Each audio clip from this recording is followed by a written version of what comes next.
Hola, ¿qué tal? Buenos días. Bueno, en este vídeo, que estamos a 5 de enero y víspera de la llegada de los Reyes Magos, he pensado compartir con vosotros 10 cuadros dentro de toda la historia del arte con representaciones de los Reyes Magos.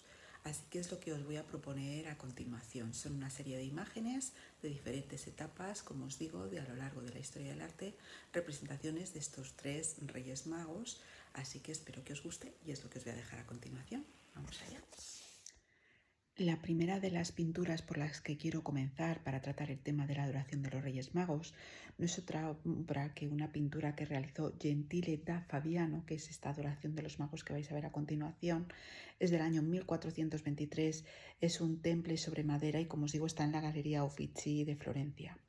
En este caso, este magnífico retablo fue encargado por Pala Strozzi, uno de los hombres más ricos de Florencia de su tiempo, para una capilla familiar en la iglesia de la Santa Trinidad. El motivo principal, pues eso, narrar la adoración de los Reyes Magos, ¿no? Era una excusa perfecta para demostrar manifestar un poco el poder de esta dinastía, ¿no? Gentile di Fabriano nos representa una escena bastante interesante. Él es un pintor del gótico internacional muy conocido y su obra pues, es de finales del gótico. En él se mezclan influencias sienesas, lombardas, el detallismo de los libros miniados, algunos síntomas del Quattrocento que aparecen en las escenas del fondo. Y en cuanto a la iconografía, hay que pensar que Gentile conocía el Evangelio armenio desde la infancia, ¿no? Por lo tanto, hace referencia a los principios que aparecían en ese listado, ¿no? Es una escena que se aleja de lo que narran las escrituras, ¿no? de lo que podemos ver nosotros en la Biblia, por decirlo de alguna manera, ¿no? Aquí tenemos un despliegue de materiales carísimos, ¿no? Con los que el pintor se recrea en los detalles, ¿no? Mostrando la riqueza y la suntuosidad de los tejidos que visten los reyes, de los personajes, de la alta sociedad florentina. De hecho, incluso hay dos retratos de los Strozzi y de algunos de sus clientes en la escena, ¿no? Aparecen también escenas de animales exóticos, dromedarios, monos, guepardos, halcones, que no tienen ningún tipo de simbolismo, ¿no? Simplemente es una manera de demostrar el poder económico de la familia donante, ¿no? De este tipo, que tenían este tipo de animales en sus jardines. Es una obra, como os digo, realmente interesante. Y para los que os interesen los datos concretos sobre este cuadro, esta adoración de los Reyes Magos de Gentile di Fabriano, os digo que es del año 1423, es un temple sobre madera y está en la Galería de los Uffizi, en Florencia.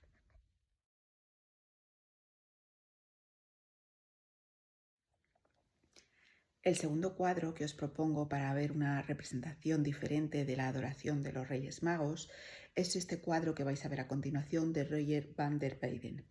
En esta tabla central, que es en la que me quiero centrar del tríptico, está en el altar de Santa Columba, aparece esa adoración de los Reyes Magos, ¿no? La escena está marcada por un fondo arquitectónico influido por un viaje de Van der Weyden que le había llevado a Italia, donde conoció la pintura del Renacimiento meridional, especialmente la obra de Gentile Fabriano, el artista que hemos visto con anterioridad, ¿no? En este caso, en la pintura se muestra un pilar central del portal de Belén, que es el eje de la composición, y en él vemos un crucifijo, detalle anacrónico, ¿no? Bajo el que se escenifica la ofrenda de estos tres reyes magos que representan las tres edades del hombre, ¿no? Como ya vemos que aparece en esta ocasión Baltasar, ya como raza negra. En los paneles laterales se representa la Anunciación en la izquierda y la presentación de Jesús en el templo a la derecha. De la pintura de Van der Weyden, ¿qué podemos destacar? Pues el vivo cromatismo, ¿no? Los rasgos de los personajes, la minuciosidad de los objetos ante los que se nos muestra, ¿no? En la pintura, ¿no? Y podemos confirmar así que estamos ante una obra de la escuela flamenca, ¿no? Y ya se ve, como digo, ¿no? Que tenía esa influencia de Italia.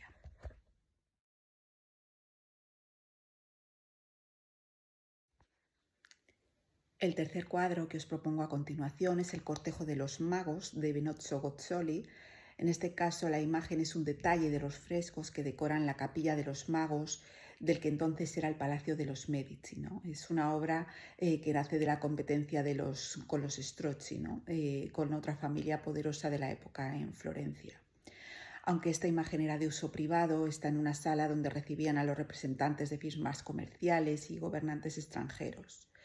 La obra tiene al menos dos lecturas, ¿no? La religiosa, que es la que narra de manera más pomposa el nacimiento de Cristo, y la política, que exalta el poder de esta familia florentina, que fueron anfitriones de la celebración del concilio ecuménico del 1439, en el que se consiguió la unificación de la Iglesia católica y la ortodoxa, separadas desde hacía 4 siglos, pero que después fracasará en Ferrara en 1438. En este caso, las pinturas ocupan la totalidad de los muros y están orientadas hacia el ábside, donde hay una copia del cuadro de la adoración del Niño Jesús de Filippo Lippi. El episodio desarrollado en 3 de sus muros es la cabalgata o el cortejo de los Reyes Magos camino hacia Belén, y en los muros del ábside, además de representarse la adoración de los pastores del nacimiento de Cristo, se representa la adoración de los ángeles. Como os digo, esta obra está realizada por Benozzo Gozzoli, es un artista de la transición entre el gótico y el renacimiento, y está inspirada claramente en la adoración de los magos de Gentile Fabriano, que es el cuadro que hemos visto en el primer momento.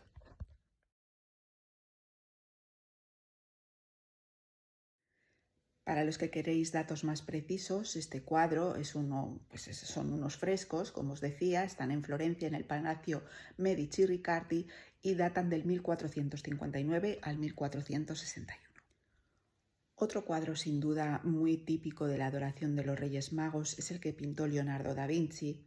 Es una tabla que en este caso está inacabada, está pintada al óleo y en 1481. Surge por un encargo de los monjes del monasterio de San Donato de Scopeto, que están cerca de Florencia. Su traslado a Milán parece ser el motivo de que le dejaran sin acabar el cuadro, ¿no? Quedando la tabla, pues como digo, en manos de su amigo Americo Benci. La obra pasó sucesivamente a la colección de la familia Medici hasta el día de hoy, que está en la Galería de los Uffizi desde el año 1794. La composición es compleja e inusual por el tema, por lo que, agitado por la escena, un grupo protagonista están construyendo una especie de pirámide central formada por María, Jesús y los Reyes, todos ancianos que ofrecen los regalos al niño Jesús, ¿no? A los lados de este grupo, en los extremos derecho e izquierdo del cuadro, hay dos personajes, uno viejo y otro joven, considerados como la filosofía en actitud más contemplativa y la acción. Tras ellos hay una multitud de personajes que forman un arco de diferentes acciones. Son el séquito de los Reyes Magos, ¿no? Los pastores, los ángeles, y todos ellos están sacudidos por la emoción de la llegada del Mesías, ¿no? Sobre las escenas de lucha al fondo no había acuerdo, ¿no? Se han mirado desde distintos puntos de vista, se dice si es la lucha del mundo, del pecado, no se sabe exactamente.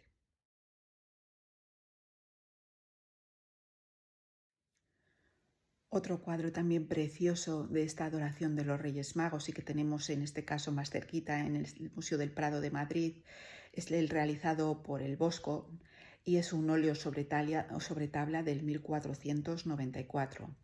En este caso es una representación más templada y dulce que las del maestro neerlandés nos tenía acostumbrados, donde aparecen personajes ajenos a la costumbre iconográfica de esta temática, ¿no?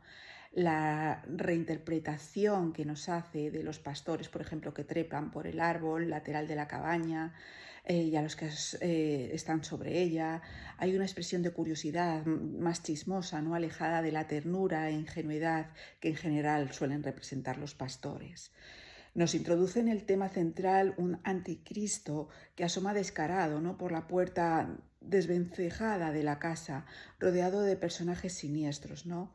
Saca a San José del motivo central y lo lleva a una de las tablas laterales, en este caso al lado izquierdo, donde parece secar en una hoguera las ropas del niño, ¿no? Y despliega también los detalles de los ropajes y los regalos, todo un monumento simbólico, ¿no? Que hacen de esta obra una completa descripción tanto del tríptico en abierto como en cerrado, ¿no? Es una obra que llega como salvación al mundo, ¿no? Y es el Bosco el que trae a los Reyes Magos como representante de las razas, ¿no? Del mundo entonces conocido. Habla también de la redención de los pecados, representado por un burdel que aparece tras uno de los ejércitos. Es una obra bastante también interesante para esta representación de los Reyes Magos.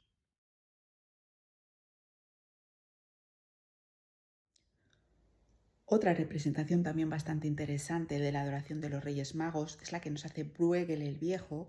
En este caso es una obra del 1564 y que tenemos en la National Gallery de Londres. Es un óleo sobre tabla y es otra adoración de los Reyes Magos realmente interesante, ¿no? Bruegel el Viejo consigue darle un aire nuevo a su interpretación de esta escena, ¿no? Y la dota, como os digo, de un aire completamente renovado. Es antitradicional, es imaginativa, es atrevida. Solo María y el niño se salvan de la fealdad, ¿no? El resto de los rasgos de los personajes son cómicos y grotescos, ¿no? El rey que ofrece el incienso, los personajes que hay tras la Virgen, como el personaje de las gafas, son todos, digamos que poco agraciados, ¿no? Y como todos los artistas del Renacimiento italiano habían trasladado la escena a sus ciudades y habían ataviado a sus personajes con las propias modas, pues Bruegel lo que hace es vestir a sus majestades con atuendos llenos de imaginación y alejados de cualquier boato, ¿no? En este caso podemos ver la imagen de Baltasar, que hace como un cambio de continente y los viste al modo de los indios americanos, ¿no? Del buey y la vaca, por ejemplo, ni rastro, en lugar de ello hay una especie de cabra que parece que está molesta con tanta gente. Toda la escena es pura innovación.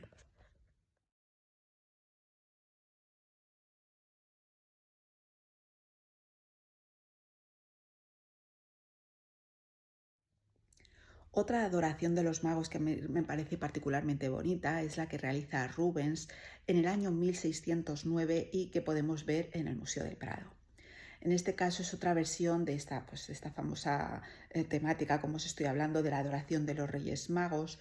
Es una obra maestra que se encargó por el Ayuntamiento de Amberes para decorar la Cámara de los Estados y en este caso pues se eligió este tema, ¿no? de la adoración de los Reyes.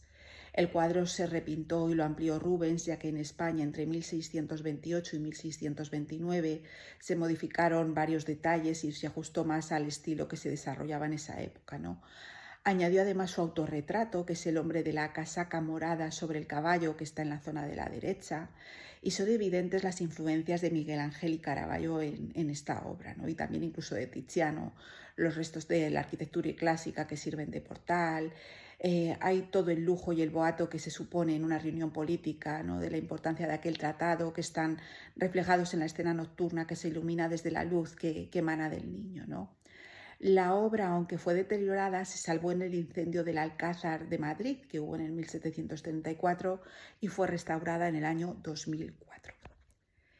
Pero si hay una adoración de los Reyes Magos que a mí me parece particularmente bonita, es la que nos realiza Diego de Velázquez, que es la adoración de los magos que está también en el Museo del Prado, ¿no? Es un óleo sobre tabla y es del año 1619. En este caso, sin estar comprobado, parece ser que Velázquez pintó este cuadro para el noviciado jesuita de San Luis de los Franceses de Sevilla, apoyándose en el espino que aparece en el ángulo inferior derecho, ¿no? Alusivo a la pasión de Cristo, que podía hacer referencia a la reliquia de la corona de espinas que poseía el santo y rey de Francia. Velázquez tenía en esa fecha, en 1619, 20 años y representa la adoración de los Reyes Magos según la tradición cristiana, ¿no? En el número 3, Baltasar de color negro, que ya se pintaba así con anterioridad. Como os decía, desde el siglo XIV se pintaba ya a Baltasar de esta manera, ofreciendo los tres regalos al niño Jesús, ¿no? El oro como rey, incienso como Dios y la mirra como hombre, ¿no? Tras haber seguido el camino hasta Belén gracias a la estrella de Oriente. Es una composición que se completa con la Virgen y el Niño y San José, un paje. Toda la superficie del lienzo pues la llenan los personajes, ¿no? Solo hay una pequeña abertura, un paisaje crepuscular en el ángulo superior izquierdo, ¿no? Pero todo es una escena que da muchísima serenidad, ¿no? Los modelos al parecer también eran miembros de la familia de Velázquez, así su suegro Francisco Pacheco sería el rey Melchor, el de la barba blanca. La Virgen sería la propia esposa de Velázquez, Juana Pacheco, con la que se había casado un año antes, y el niño Jesús sería su propia hija mayor, ¿no? Y él mismo, su hermano Juan, darían el rostro a Gaspar. Tales identificaciones, en opinión del historiador Julián Gallego y otros críticos, no están probadas, ¿no? Y ciertamente es raro que su suegro Pacheco no se refiera en su arte de la pintura, donde sí menciona otro autorretrato suyo, ¿no? Y aunque le quedaba mucho recorrido a Velázquez por hacer, pues ya como pintor principiante deja una sensación bastante buena, ¿no? Con este retrato, con esta adoración de los Reyes Magos.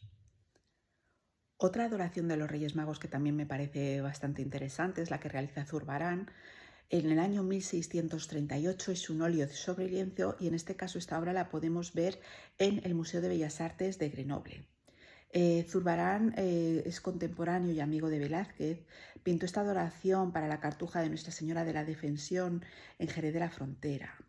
Guarda en las figuras de la Sagrada Familia y en el abigarramiento de la composición, ¿no?, cierta similitud con el cuadro que habíamos visto con anterioridad de Velázquez, ¿no?, pero muestra más la influencia de Caravaggio, ¿no?, en el tratamiento de la luz, que a diferencia de Velázquez la escena pues está cargada de extremo lujo, sobre todo viéndolo los ropajes de los Reyes Magos, ¿no?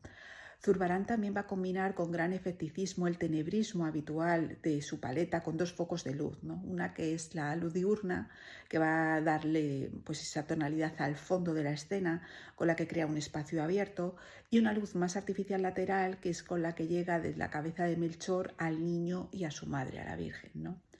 Es una composición que puede resultarnos algo forzada, ¿no? Pues la Sagrada Familia parece un poco relegada a un lateral de la escena, desplazada por la imponente presencia de los lujosos personajes y de su séquito, ¿no? Pero también es bastante interesante.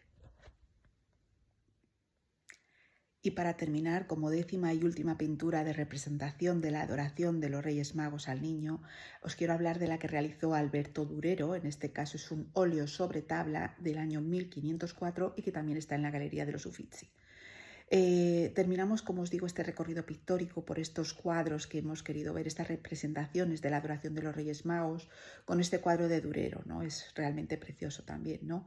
Es evidente en este cuadro la influencia del Renacimiento italiano en esta obra, ¿no?, de su madurez del pintor alemán, ¿no?, que la realizó por encargo de Federico el Sabio y que es parte de ese retablo desmembrado que hay hoy en la actualidad, ¿no? Tiene la tabla el vivo cromatismo y la luz veneciana en la figura de la Virgen. Se observa también la influencia de Giovanni Bellini y la arquitectura de los fondos nos lleva a recortar y a pensar en la pintura de Andrea Mantegna, ¿no? Es muy interesante el tratamiento que hace de la perspectiva, pues la dirección desde el punto de fuga es diagonal y hay una gran precisión entre la perspectiva y las proporciones, ¿no?